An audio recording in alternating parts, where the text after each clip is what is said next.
Oh, Limp Brisket, how we doing, brah? I saw you did some brisket yesterday, and I saw that pulled pork, and honestly, I kind of lost it when I saw the coleslaw on that pulled pork sandwich. It looked just so delicious, so good.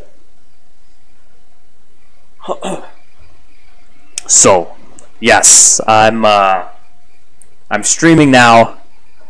I'm in a weird position because, oh, how do you host? You type /host space Jay's Beer Reviews in your own chat, and that's how you would host me. I'm getting like all these messages on my phone now. Damn. Somebody on Twitter just retweeted one of my like super old tweets. Coincidentally, right as I'm starting my stream.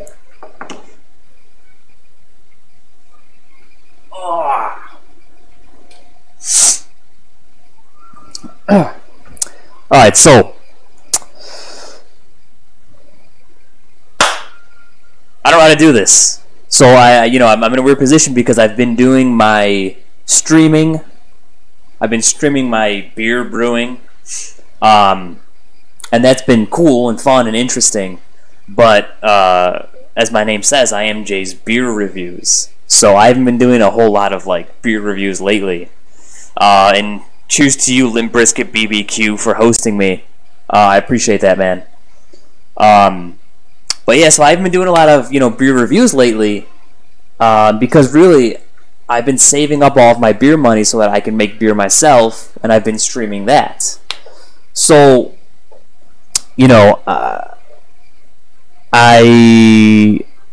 it's Christmas and I'm like kind of broke, so I actually just went to my Trader Joe's and I got myself a can of beer.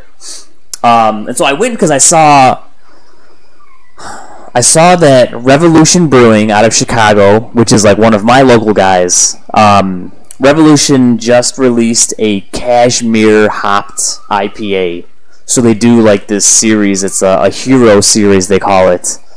And their hero series, it's all IPAs, and they have like a Northwest. So it's all like Northwest style IPA.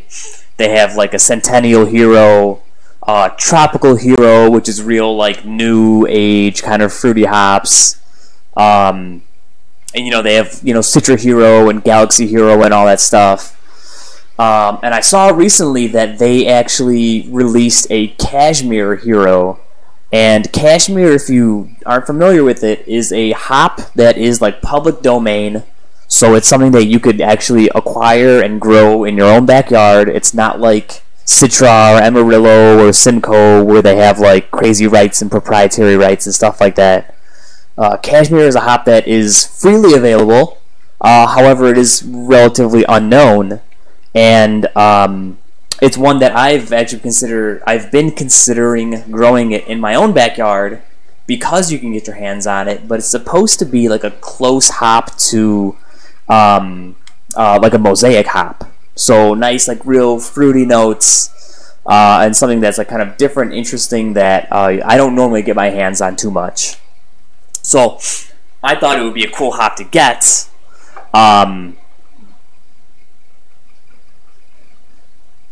Oh, snap. Yeah, so I thought it would be a really cool hop to get. So what I wanted to do was go to Trader Joe's and get a can of Cashmere Hero, but, unfortunately Trader Joe's didn't have any. But when I went there, I did see they had this here Brut Hero. And so actually Brut IPA is a beer that I've been really interested in trying lately because it's got like a really nice dryness to it. It's supposed to be like Brut champagne. It's supposed to be like champagne-esque. And honestly, I've never tried one before. And I've just been like super interested in trying one. So I saw the can and I was like, dude, I absolutely need to get it.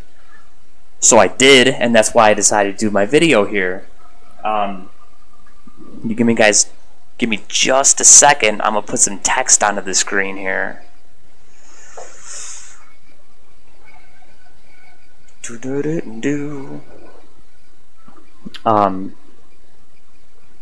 I thought that I already had this taken care of, but apparently I didn't.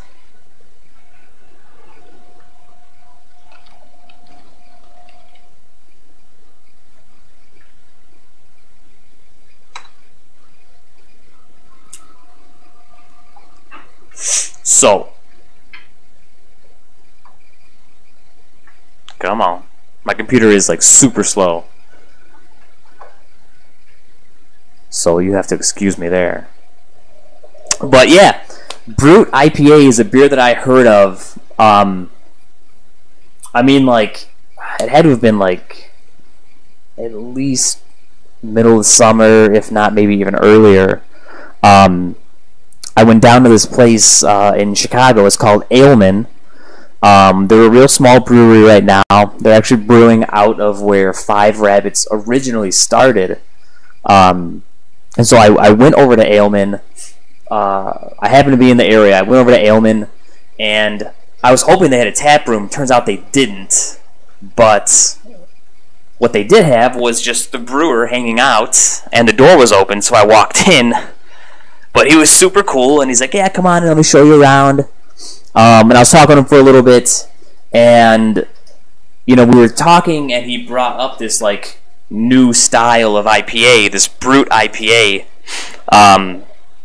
And since then, I heard about it, I haven't had a chance to try it, and so I was super excited to see it on the shelf.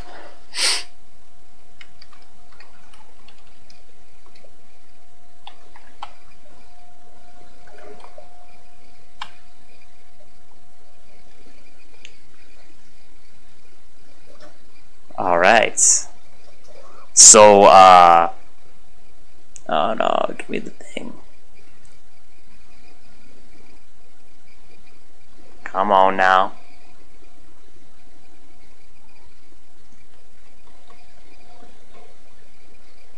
Oh, I can inch it over, but I just want to grab it. So, if you see in the upper left-hand corner of your screen, which is what I'm assuming that's what it is, because that's what it is on my screen.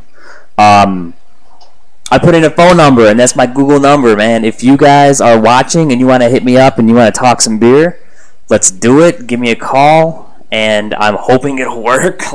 I've never done it before. No one's ever called me. But I think it would be a cool thing to do. So if you want to give it a try, feel free. I don't guarantee it'll work, though. So, anyways, without any further ado, welcome to Jay's Beer Reviews. I can't say, like, hey YouTube, Jay's Beer Reviews, because that's not, like, a YouTube thing. This is a Twitch thing now. And although it's on YouTube, and I will post it on YouTube later as well, it's not exactly what I meant for it to do. So, let me see here. So, what I thought that I would do, let's see if I can do this real fast. Free up some room on my computer here. So I'm taxing it. Taxing that RAM and everything. So, of course, you know, Jay's Beer Reviews, my deal is that I always go ahead and go through the style of beer first, and then I grab myself an example of the style and try it and give you my tasting impressions. So for Brut IPA, it is like a super new style, and so the BJCP, the Beer Judge Certification Program, they do not have any kind of like write-up for it yet. You know, you can find information about it on like, you know, whatever your American Homebrew Association magazines, publications, stuff like that. But I thought I would just go ahead and read what Beer Advocate has, because as it is a new style, Beer Advocate is like kind of the place where everyone goes to you know, rate. So, Beer Advocate says American Brut IPA, so they specify American, because I guess like English Brut IPA would be different somehow. That's sarcasm. One of the newest styles to excite brewers and drinkers alike. Brut IPA first appeared in California in late 2007 and is notable for its effervescence and extreme dryness. Pale straw to pale gold.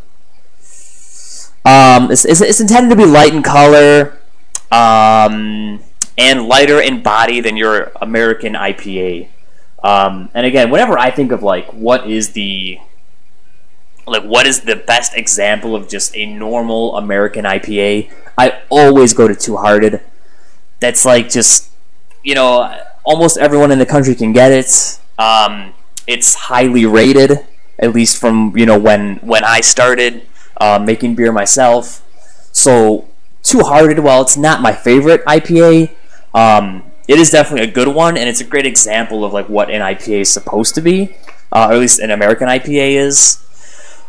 So Brut says it should be light in color, lighter in body than your regular IPA. So Two Hearted to me is like kind of robust. So almost like any of the IPAs you're getting on the shelf now are also lighter than that. So it says here as well that the mash also has some combination of Pilsner, wheat, corn, and or rice. Pilsner I can totally get because that's like the lightest of light base malts you can get. And then, wheat usually is for a body or head retention type thing. And then corn and rice, to its detriment, is known mostly as like a Budweiser or like Miller Coors type ingredient. A lot of people see like rice and corn as kind of filler, and that's it is what it is. But so I guess that's like one of the main ingredients in this style is they use Pilsner as their base, and then they use these adjuncts to get like their extreme dryness that they would need. And it says that they also use amylase enzyme. Amylase is it's an enzyme that is in the mash already. When you mash all of your grains, the amylase is already going to be in there, and that's what helps to break down all of the starches of the grain and turn them into sugars. Now, I've heard of people adding enzyme like in the mash, letting it sit. I've heard of people adding enzyme actually to the fermenter and letting it do its thing. Like in the fermenter, that'll get you down to bone dryness. So I guess that's what it's supposed to be. Like a champagne, it's like a Brut champagne is extra dry.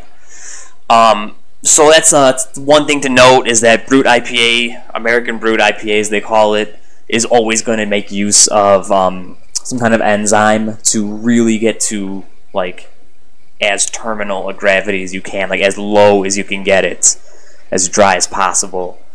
It says here, bitterness is kept to a minimum. Fruit-forward flavors and aromas are achieved by late hopping, dry hopping, and the use of a neutral ale yeast. In short, these beers are highly attenuated, meaning they're extra dry. They are late hopped IPAs inspired by the appearance and mouthfeel of champagne. So again, the name Brut obviously does come from like a Brut champagne, a sparkling white wine, wherein it's as dry as you could possibly make it. I personally got really intrigued by the idea because I was trying to think of like how can I kind of like make my grain go as far as possible when I'm brewing, and the use of an enzyme to get you down to like really dry gravity is something you can do where if you have like almost like a session IPA, like an all-day IPA kind of thing, where it's like it starts off at a low gravity and it finishes drier, but if you used enzyme, you can get it to dry out even more.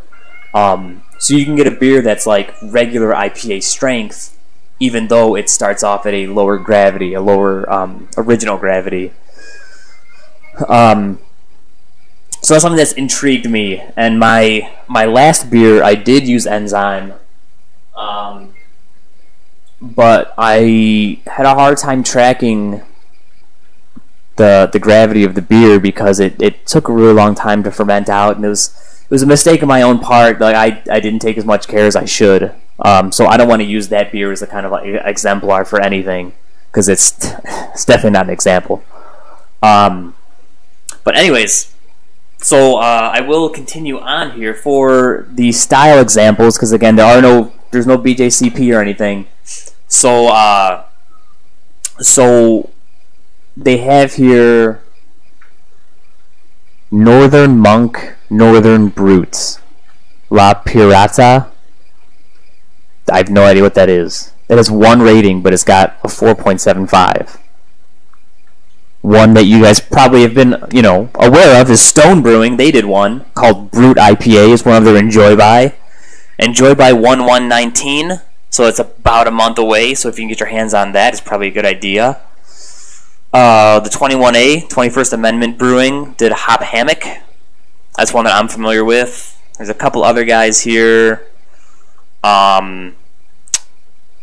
Flatland Brewing.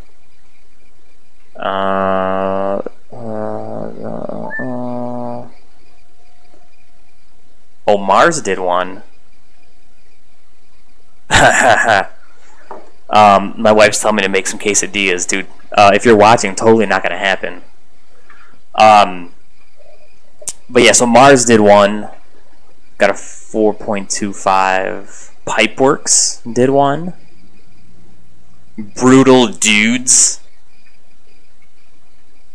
It's got 9 ratings though, so it's okay. All right, well, that's the style breakdown of Brut IPA. I'm gonna close that window. Hopefully, get some power back in my computer.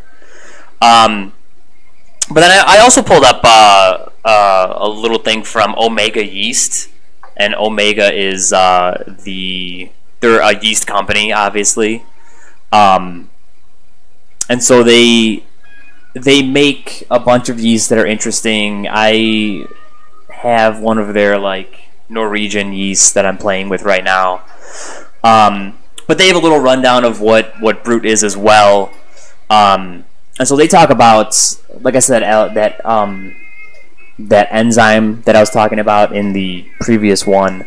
They actually mention glucoamylase, and I know a lot of the guys who use a lot of the guys who are making Brut IPA say you have to use the specific product, and I believe White Labs makes it, which is just an enzyme that they add to it to get down to really dry gravities. But I mean, I use what is this? Yeah, amylase enzyme. I usually always put it into my mash after I've reached my normal mash temperature, so I'll be at 154 or something, and I'll add that stuff in just to make sure that everything converts easily, and I can run my mash out and not have a problem with that. Some guys, when they're making these Brut IPAs, they make the beer, and once it's in the fermenter, they'll add that White Labs product, or in this case, they say glucoamylase. And that's the enzyme that converts any leftover starches into sugars, and it actually, any of the the long chain sugars that are there, it'll also help break them down into shorter chain sugars, so that the yeast can actually eat through it a lot faster, or not faster but easier. So yeah, so that's something. I mean, I use that one product, and I've had it for a little while. I don't know how fresh it is, but anyways, even the recipe here on this Omega Yeast website, they give you an example of what a recipe would look like, and so it's Pilsner malt, wheat, and then a bunch of hops. So it looks like what they're doing, and I think what a lot of people are doing are the new school hops. So what is this? Motueka, the Hallertauer Blanc, which is I don't know, kind of mimics a white wine kind of character. Nelson Sauvin. Those are kind of the newer school Pacific New Zealand type hop things. Then also, I see they're using Columbus, which is just a regular American hop that's been around for decades. So Yeah, it's something this beer style, something new that I'm really excited about, and I really am interested in experimenting with, especially in conjunction with Omega yeast. They do a Hornindal Kvik yeast, which is the Norwegian style yeast that ferments out like crazy. So that's something, like, if you watch my brewing stuff, that's something that I'm going to be doing. I'm going to be playing with a lot more soon. But until then, I thought I would grab this sample, go through the style rundown, and we could try it, and I'll give you my tasting notes. So I went over to Revolution's website. Honestly, I was hoping to get an idea as to what like hops they use in it, because I'm just interested. They don't tell me, but for Brut Hero it says a new hero is soaring in from a completely new direction. The effervescent Brut Hero, sparkling with white grape, passion fruit, and lemon notes, and capped with an extra dry champagne-like finish. 7% ABV, 35 IBUs. So, I mean, 35 IBUs, like, Sierra Nevada Pale Ale is 40 IBUs. And then, of course, Sierra Nevada Pale Ale, I think, personally, is like a bitter pale ale, at least on that spectrum. But 35 is respectable, nothing crazy. But then again, like, the extreme dryness, like, I'm expecting it to seem quite bitter, even though it's not super bitter in reality. So I'm just gonna close this. I'm gonna open up my chat so I can see if you guys say something, and I'm gonna talk about how this beer tastes. So I revealed that I'm doing the Brut Hero. So I'm super excited about that. Most of the time when I'm at home, I like using my North Pier glass. It's like, I don't know, it's like reminiscent of a Sam Adams style, their specific glass, because it's got like the little area for you to hang on to, and it's got like a little goblet area for like the aromas to capture. I just like this one. I was at North Pier in Michigan, and I was just impressed by the glass because it's really light. I like my glasses to be like very, very thin. So I liked it a lot, and I just bought one, and now that's like my kind of go-to sampling glass because I just like it. No other reason. Okay, here we go. So I'm going to go ahead and give it a pour.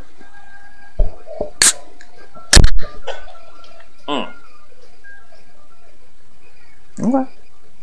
Here we go. The other way here. Make sure that you can see while I pour this beer. And it is extra cold. I had it in my freezer for a while. Took it out of my freezer, but I took it into the garage here with me. And it's a little cold in the garage. So, that's that. Here's the beer. I mean, it's pretty clear. It's pretty. It's very, very clear. However, I wouldn't say it's brilliantly clear. It's not like looking through like golden water.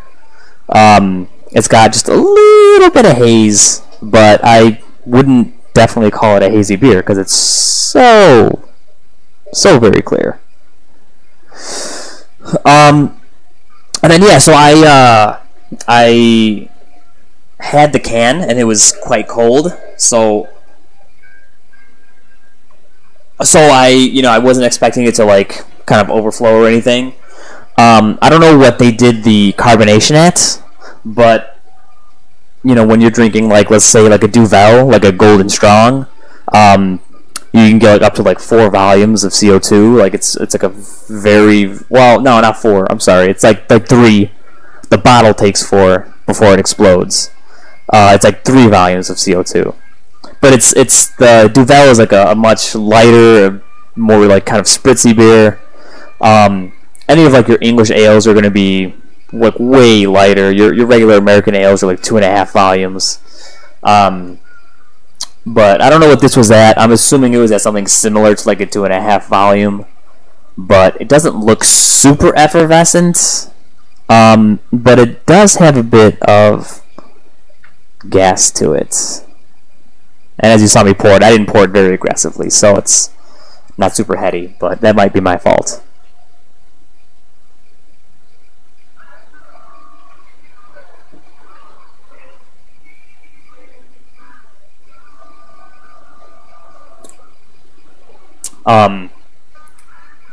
So okay, all right. So it's quite yellow. I wouldn't even. I mean, I wouldn't call it golden.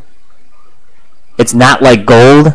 It would be like the light that shines off of gold, a la when they open the briefcase in Pulp Fiction, or like when they discover the Ark of the Covenant in Indiana Jones. It's not super golden. It's very straw yellow.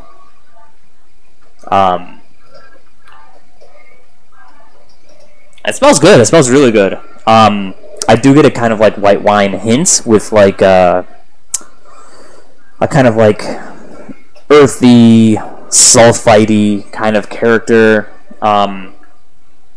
Definitely some fresh fruit. I can even get like what is that? Like a bit of like honeydew.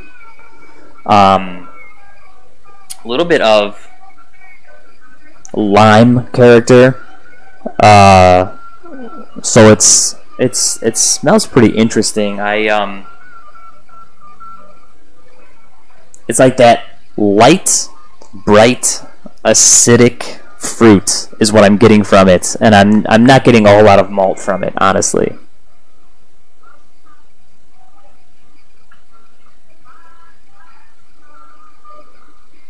Yeah, no, I'm not.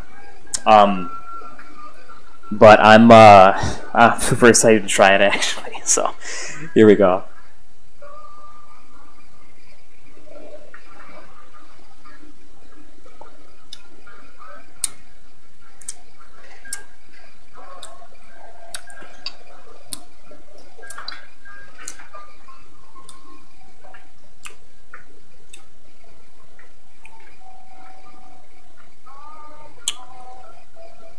So it's pretty interesting, honestly. You know, I took so long to say something because it continually like changed as I was kind of tasting it. You know, your up front is a kind of winey character, although I will definitely say I was drinking some sparkling white wine earlier, and this is nowhere near as effervescent as I thought it was going to be. You know, you get like a sparkling white wine, it's very effervescent, it's super sparkling, and this is definitely not like that. I think they could have upped the CO2 on it a little bit, but I was expecting a kind of like tingly, bitey CO2 sensation, and that's not what I'm getting here.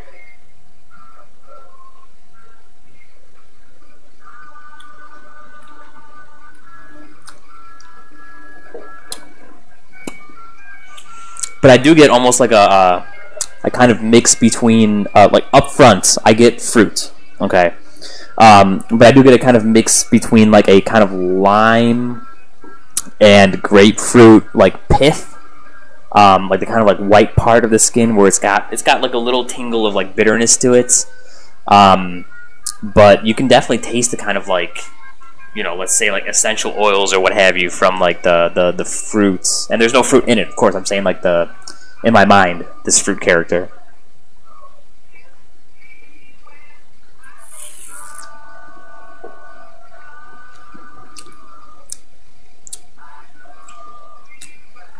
The thing about it is that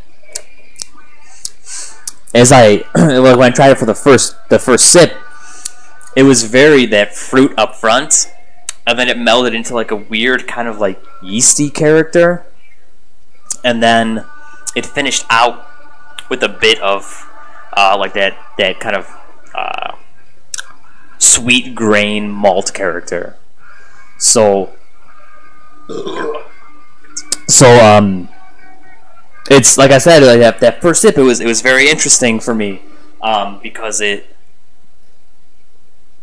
it's definitely, like, it's complex, but it's not complex in the way that, like, whatever these, like, new school pastry stouts are, where it's like hints of vanilla and cocoa and coffee that meld together in an oak barrel. It's not like that. It's literally like I get like a solid 3 seconds of one flavor, a solid 3 seconds of another, and then it finishes off with that grainy character. Really interesting and different. I've not had many beers that I can say each stage of it is so like one-dimensional, so to speak. And I don't mean to say one-dimensional in a bad way, but I've just not had very many beers where it's like, oh, I specifically taste this, and I specifically taste this, and I specifically taste this. It's very interesting and different.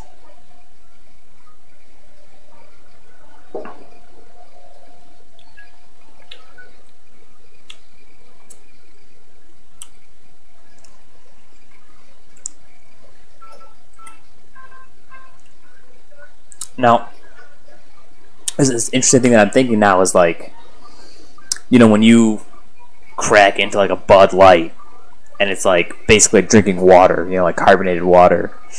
This, you know, I got that last sip and it's like,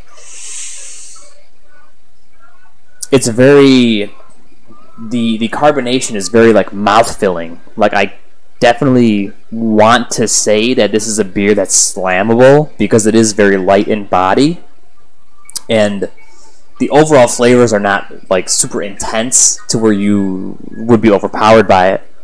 But the thing about it is that when I took that last sip, I'm like, oh, it's very light in body, but once it hits your mouth, the carbonation kind of opens up and it creates this like foam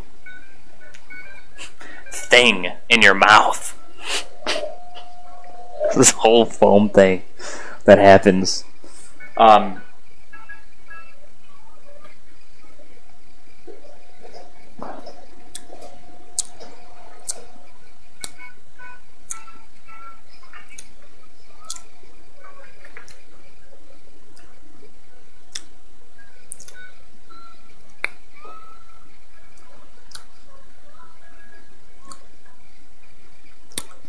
It's interesting and different.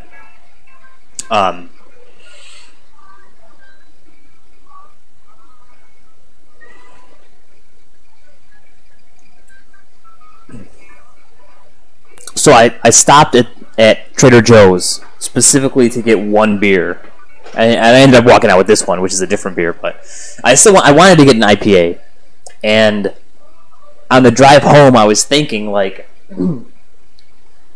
I have a lot of hate for New England style IPA.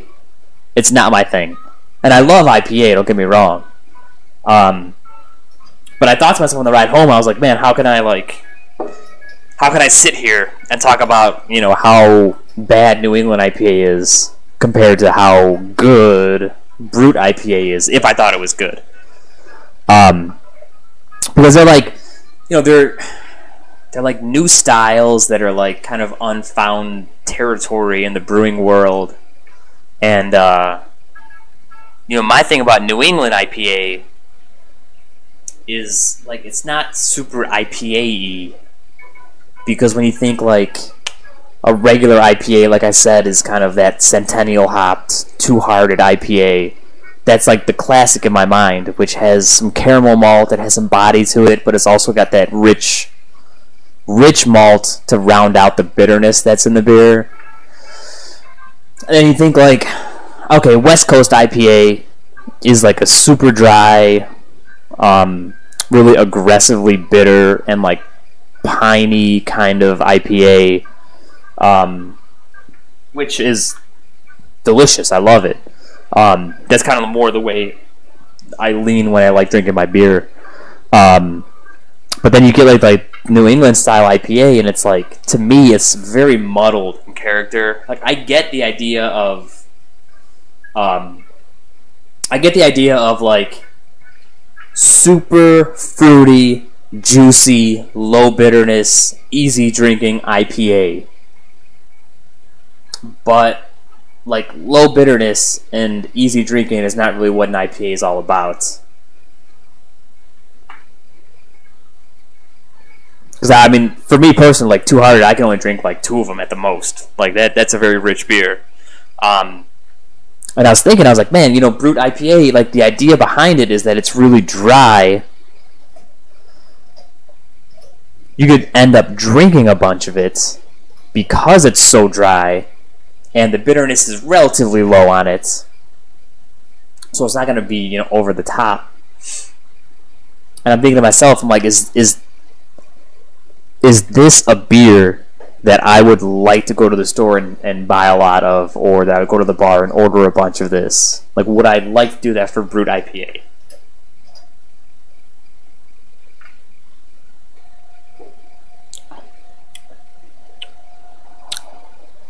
I think, like, reality is that I would not seek this out at a bar. That said, I mean, I'm not trying to dog it. I think Revolution did a good job making this beer, and if you have never had it, I would recommend trying it for sure. But my personal taste is like, man, when I go out to the bar, I want something that's a bit more extreme, you know, because I don't go out to the bar that often. So when I do, I want something that's really flavorful and really gonna, like, something I wouldn't normally get off the shelf at a local liquor store. And even, like, I think about, you know, is this a beer that I would like to brew? Because if I brew it, I'm going to have 5 gallons on tap for however long until it runs out. And I think, honestly, my answer would be yes. This is a beer that I think has a nice hop character. It has nothing that's over the top. I think the fruity hops up front that blends into the malt finish is very interesting, and something that can keep you coming back for multiple sips of the same beer. And having 5 gallons on tap would not be a problem at all, because it's very easy drinking. It's something that's actually quite tasty. And so, of course, like, my complisalt is, I wouldn't buy it at the bar, but I'd love to brew it myself. It's a beer that I could see drinking a lot of, but, like, when I'm out in that instance, you know, where I'm out trying maybe new things, like, I would try something that's a little bit more extreme than what this is. But it would be a great beer for me to kind of, like, just sit on the couch at the end of the night after work and, like, kick my boots off and have, you know, 1 or 2 of these.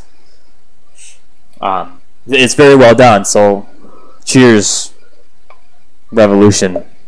You guys did pretty good with this one. I really enjoy it.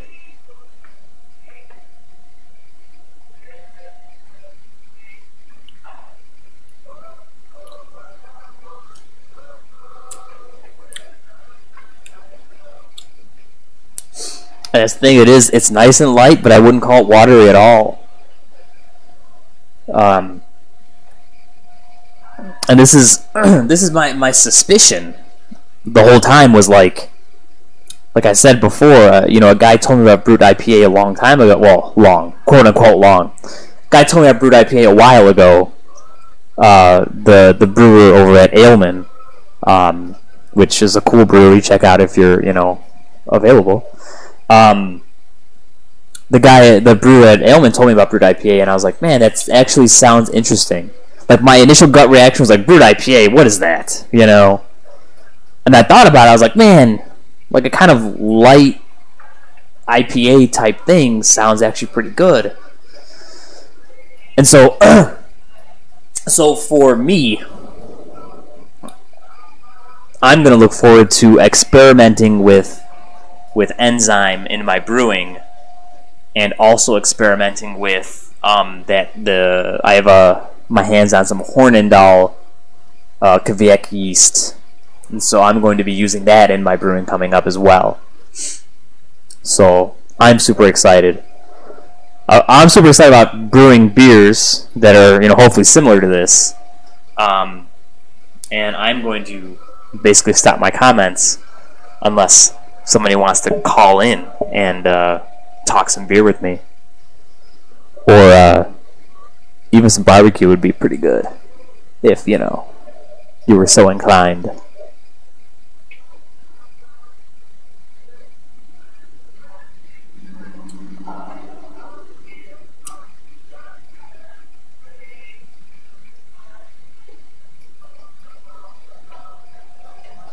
It's good.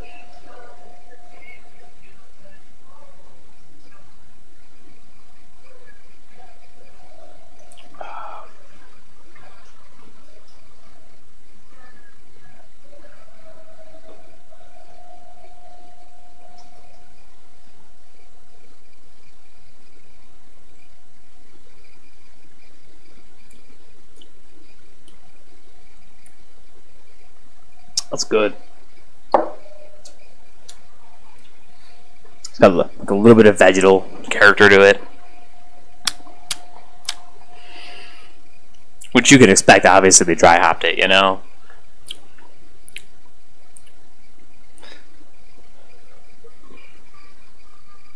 So it's got that kind of honeydew flesh type thing going on. I wouldn't call it cantaloupe because cantaloupe to me seems sweeter. But getting a little minty as well. Maybe a little bit of kind of spearmint in there.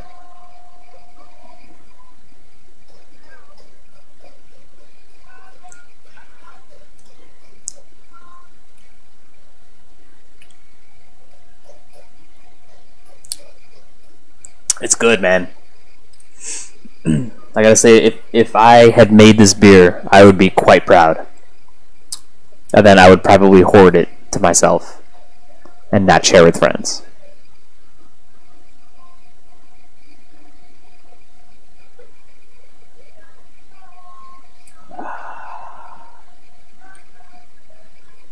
That was great. So, cheers to Revolution Brewing. Cheers to you if you're watching at home. And I'll catch you guys next time on Jay's Beer Reviews. Thanks for joining this time. I'll see you then next time on Jay's Beer Reviews. Next time is when I'll see you. Cheers.